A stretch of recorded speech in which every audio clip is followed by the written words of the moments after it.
You're listening to Fast Facts Perio Edition. And now, here's your host, Katrina Sanders. Hello, and welcome to Fast Facts Perio Edition.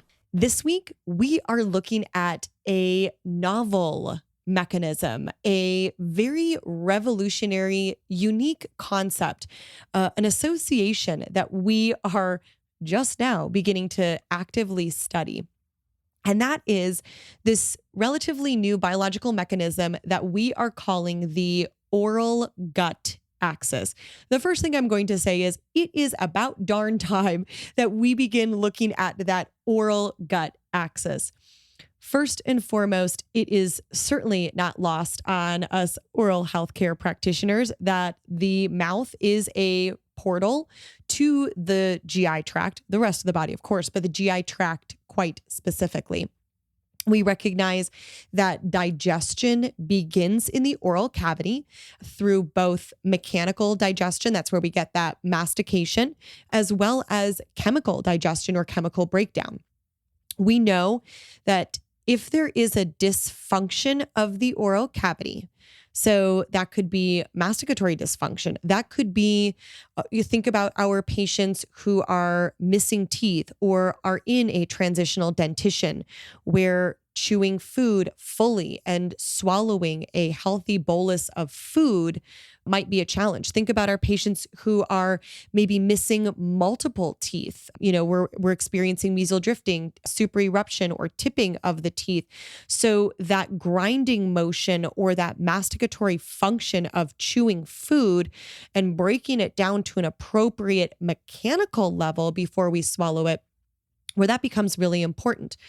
Think also about our patients who maybe have an overt skeletal class 2 occlusion, where there is an extreme overjet, for example, where even incising into a sandwich or incising into a slice of pizza is going to be a challenge. And so chewing is going to be offset in those cases.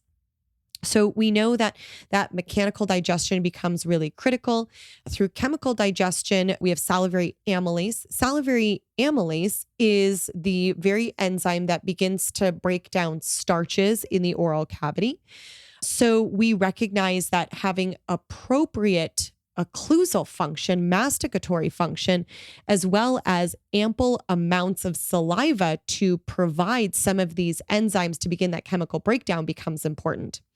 We also know that saliva is going to coat and subsequently lubricate our food bolus as it moves from the oral cavity into our food pipe and then subsequently into our stomach, which then, of course, moves our food bolus into our small intestine before moving it into the large intestine. And then, of course, it is excreted. We recognize that this oral gut axis truly demonstrates a connectivity from mouth to anus, I guess, the ways in which food products travel.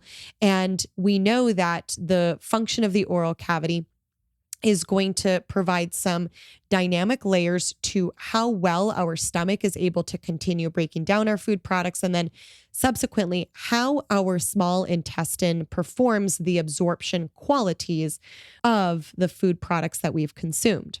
Well, why is this important? Well, because we understand, yes, that the mouth is in fact the entryway to that gut flora, but more specifically, we have started to dive into this biological mechanism of what happens when there is disease in the oral cavity.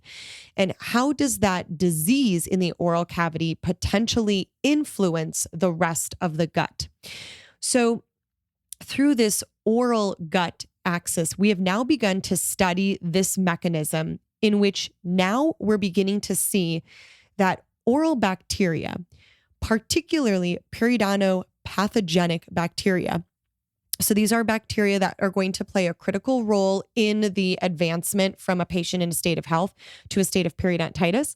So in these cases, that these disease-producing bacteria not only play a role in oral dysbiosis, so let's just talk about oral dysbiosis. Oral dysbiosis simply means that instead of having high levels of health-producing bacteria in the oral cavity, we now have a predominant or higher concentration of disease-producing bacteria in the oral cavity.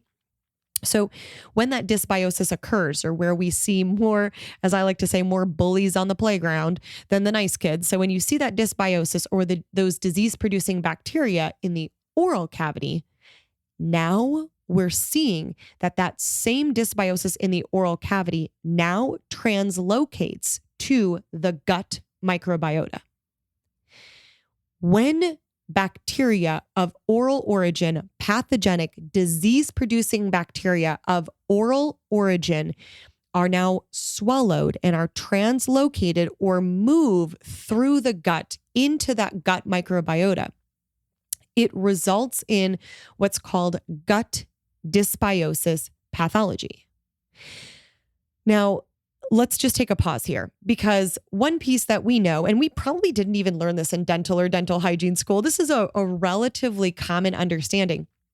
We know that a large portion of the immune system resides inside of our gut microbiota. And so if there is a dysbiosis of our gut microbiota, that this dramatically and dynamically influences our immune system.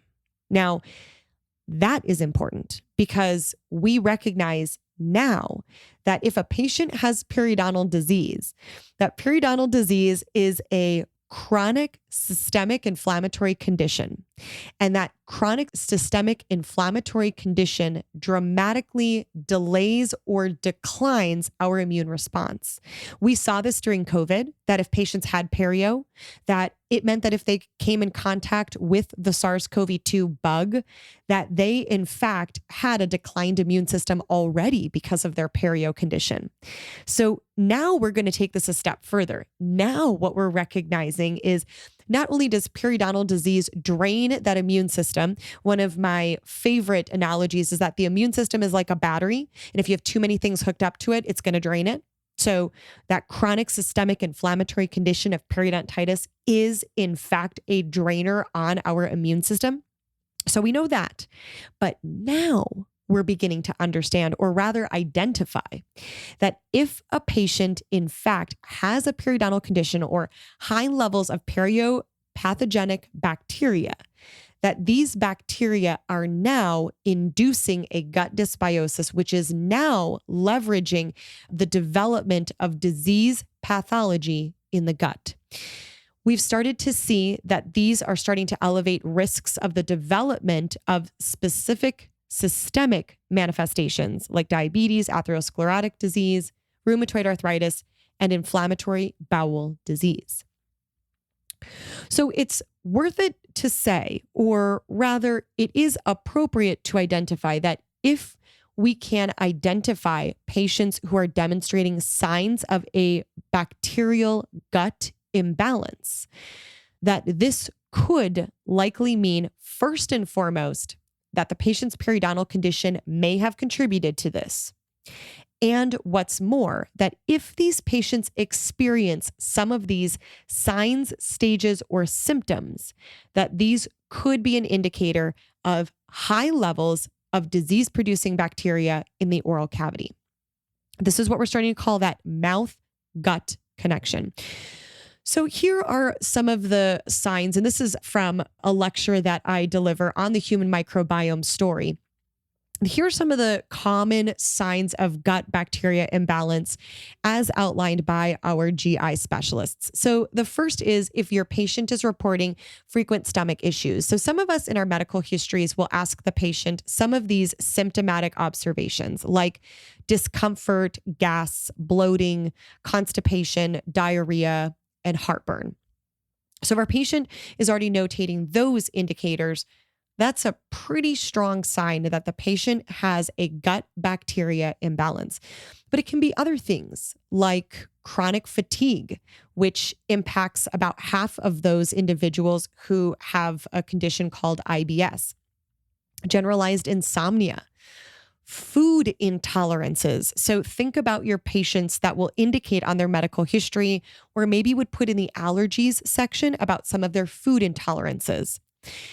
Extreme food cravings. These are big ones. So particularly sugar, somebody who has high sugar food cravings constantly all the time, that is oftentimes an indicator that the bacteria in the gut is craving sugar, which again, I don't have to tell all of you oral healthcare practitioners that bacteria that produce disease, they crave sugar. That's where we see those aciduria or acid producing bacteria in the oral cavity. We tell our pediatric patients all the time, right? Those sugar bugs live on your teeth and they love to eat sugar. And when they eat sugar, then they poop on your teeth. And that's where we see that aciduria or lactic acid quality that allows for the decay of our enamel. Well, the same is true in the gut. When our patients have extreme sugar cravings, that could be a terrific indicator that the bacteria in the gut is craving sugar as well. Our patients might also report things like unintentional weight gain or weight loss, skin irritations like acne, eczema, and psoriasis, migraines, particularly if the migraine is commensurate with nausea or vomiting. We can also see symptoms of frequent mood changes, particularly anxiety and depression, really terrific indicators of gut bacterial imbalances. And then one other piece to take a look at would be patients who report autoimmune issues, particularly thyroid issues, rheumatoid arthritis complications, multiple sclerosis, and type 1 diabetics. Now, this is just a very brief overview, those top 10 signs that a patient may, in fact, have a gut bacterial imbalance. But the important and perhaps stronger driver inside of this right now is the fact that we are now identifying that if patients present with high levels of periopathogenic bacteria in the oral cavity, that the critical step or critical layer that we now should be discussing with our patients is the disruption of this bacteria is critical not only for oral health, but also for gut health. That if we don't disrupt this microbiota, that we will see a dislocation or a translocation of that bacteria from the oral cavity into the gut. And the concern there is that now once we see that bacteria move to the gut, it is a lot more difficult for us to remove it, to treat it, to address it. And more concerningly is the role of systemic health, or rather systemic disease, inside of what happens when bacteria of oral origin are able to transmigrate to the gut. This has been another episode of Fast Facts, Perio Edition with Katrina Sanders. Please feel free to reach me on Instagram at The Dental Wine Genist or on my website, www.katrinasanders.com. Cheers.